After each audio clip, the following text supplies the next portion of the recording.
እና መጽሐፍቱን ስንመለከታቸው በተለይ የመጀመሪያው መጽሐፍ ኦሪት ዘፍጥረት ነው። የመጨረሻው መጽሐፍ ደግሞ የሚባለው ከቅዱሳት መጽሐፍት አንጻር በተለይ ከመጽሐፍ ቅዱስ አንጻር ራዕየ ዮሐንስ ነው። ስለዚህ መግቢያው ኦሪት ዘፍጥረት ነው። ስለዚህ መውጫው ደግሞ ፍጻሜ የሚሆነው ደግሞ ራዕየ ዮሐንስ ነው እና መጽሐፍ ስንመለከተው ከዚህ ከሕግ መጽሐፍ ዓለም እንዴት እንደተፈጠረ ከመጀመሪያው መጽሐፍ ከሚጀምር ነው ይነሳና ራዕየ ዮሐንስ ማለት ደግሞ የዓለምን ፍጻሜ የሚናገር መጽሐፍ ነው። ዓለም ፍጻሜ ምን እንደሚሆን የሚገልጽልን። ስለዚህ ኦሪት ዘፍጥረትና ራዕየ ዮሐንስ በሁለቱ መካከል ደግሞ የምናገኛቸው ብዙ መጽሐፍቶች አሉ።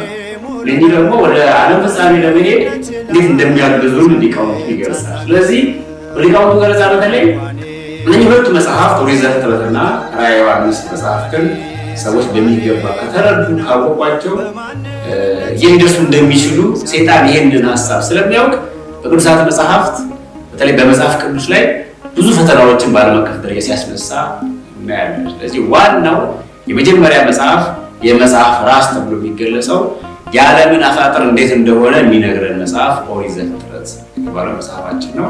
ኦሪት ዘፍጥረት ወይም ኦሪት ዘልደት ተብሎ ይገለጻል። በመጀመሪያ እግዚአብሔር ሰማይና ምድርን ፈጠረ ብሎ ነው የሚጀምረው።